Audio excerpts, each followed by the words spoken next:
So I'm here at Taqueria El Mante. This is the parking lot. If you go inside, there's a lot of people. I'm just gonna go around one more time. I just got out, but I thought I was looking at this. Just look at all the cars, all the different cars. If you go inside, you'll see people who are getting ready to go to work, people that are retirees like me, people who have worked all their lives and now that they've got time off now. But look at all the cars. Everybody has a different car. It's not full of the same car. Everybody picks the car that they like because this is the United States of America. And you have that right to choose what you like, to go where you want to go, to drive the kind of vehicle that you want to drive. Oh, there's my mom. Her car's there. I didn't even know. They're probably in the back with the prayer group. Anyway, and that's the other thing. You can go to the church of your choice. My mother goes to church every single day. That's what it means to be American. And as you can see, not everybody has the same car, and not everybody looks exactly the same. America and being an American just means being a person who wants to be free and a person who loves this country and who is proud of this country. And we have, of course, two groups in the United States, actually three. I always say we have three groups. One group loves America and understands that America is not perfect, but America is the land of the free and the home of the brave, and the people have freedom and liberty and have that choice of going to school, getting an education, getting a job that you will like. So many people don't put any kind of effort into education. They go and they waste their time. And so then they spend the rest of their lives, because I always would tell my fifth graders, I make a timeline. This is where you are in your life. This is about how long you'll live, right? Maybe if you're lucky, you make it to 80, 85. But you only have the first, till you're about 18 to hopefully get out of high school.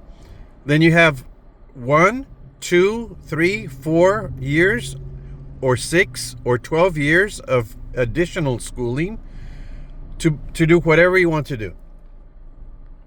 Some of you will not go to further education. You'll just join the workforce right away. And if you're lucky, you'll join a company like, for example, HEB. I hear that HEB will help you if you want to go to school, if you want to further your education. That's what I've heard. I'm not sure, but I think that's what they say. And so if you're willing, you'll work for them, do your best, and you'll get some further education. You might become a manager or an assistant manager or a store manager, the whole thing, not just one part of the store, but the whole store. You're making some good bucks, and you didn't have to go to college. You went to whatever kind of schooling that they give you, right? And some of you, like for example, I went to school for 4 years and became a teacher. I worked 29 years, and I am retired now, but I also was a real estate appraiser. I helped with that. I worked at a theater many years. I've been an entertainer. I've been a singer for like 45, 50 years. So I've had different jobs. And why? Because I live in the United States of America. I have that freedom of choice. But if you live in a socialist or a communist country, such as what you have people in New York always pushing for, Bernie Sanders always pushing for that crap, you don't get those choices. If you live in those kinds of countries, you will be told what you will do. and where you will, live, and the kind of job you will have, you won't have the opportunity to choose what you want, or to buy the car that you want, or to buy the home that you want. The government tells you what you will do. And so, just from looking at the cars in that parking lot, I have all kinds of ideas in my head, and memories of what I used to tell my students. We have to appreciate where we live. And this thing of always putting down our country, that's for losers. I'm sorry. If you're always putting down the United States of America, you are a pathetic loser. If you're always putting down this country, and instead, what you could be doing is find out what are the great things that this country has given to the world. Just look at all of the peace deals that our president has done in just the first 8 months of his presidency. And people will go and tear him apart. I know one of the big things that people don't like is, well, he's going after people who are here that are undocumented. They're here illegally. Plain and simple. Every country in the world has rules for immigration. And if you break those rules, they throw you out. Plain and simple. Even Mexico. Yes, even Mexico. In fact, they have several posts online where the immigrants are all, they're screaming and yelling and crying because they're being thrown out of Mexico. They're being deported.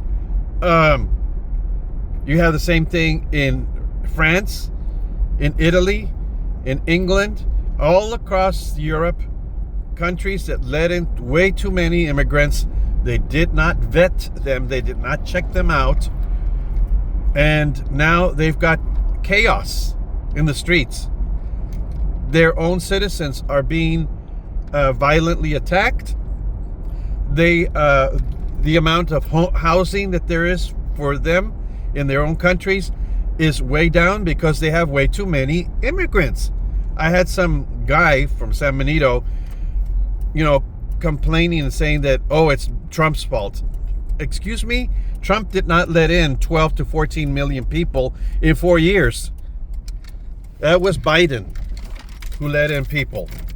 And just, why? Because people don't want to vote for Democrats. You have so many people who have left the Democratic Party. They just don't want to do that anymore. So, just think about it. You have a group of people in the United States who are constantly putting down the United States and are constantly calling themselves victims. They are victims. They're always being victimized. Instead of saying, you know what, I live in the greatest country in the world. I have the opportunities. I have the chance, the opportunity to become whatever I want to become if I'm willing to work hard enough. And some people will complain and complain. I have to work 2 jobs. I have to work 3. Guess what? That's what America's all about. The more opportunities you want, the more things you want, the more jobs you're going to have. I'm sorry. Or have one really good job where you become a millionaire. But guess what? There are people who they started with nothing, but they paid attention in school. They didn't go and cause problems in school. They paid attention and they educated themselves as much as they could. They'd go to school, they'd go home, they'd learn as much as they could at school, and then they'd go home and they'd learn even more. With the internet today, there's no reason why you can't do that. Look at Abraham Lincoln. He didn't have a college education. He learned all that he could through books, reading books. It's there for you. I know some people who are unemployed right now, and they complain and complain and complain, and I can understand because it's hard if you cannot find a job. But don't just lay there at home complaining. Educate yourself. If you can't find a job right now, Go to the library. Read as many books as you can on a subject that you like, and then go try out for that kind of job. Open the internet. Try to learn as much as you can on YouTube. You know, there's all kinds of things that you can learn, and then you can apply them in the real world, and hopefully you can find a job. And as for those people, that's another thing. As for those people who were employed and now are not employed, I hope that our system, our welfare system, is there in place to help those people. Because it really pisses me off that we have people who have never worked in their lives, and yet they receive checks, and yet they have free housing, and yet they have free medical care, but they've never worked a day in their life. That's ridiculous. And yet we have people who have lost their jobs and they can't get help when they go try to get help. That needs to stop, right? Anyway, I've rattled on enough. God bless you all, and God bless America. And oh, the third group, I'm sorry, one more thing. What is that third group? You have those who complain about America, then you have those who love America and take advantage of living in America, and then you have the third group who they don't care about anything. They don't get involved in anything. It's all about themselves. Me, me, me, me, me. Well, those people need to pick a side. I mean, they don't have to, but it would be nice if they did. Pick a side. Don't be so lukewarm. You know what God says about lukewarmness? He will vomit you up. Pick a side. Okay? God bless y'all. God bless America.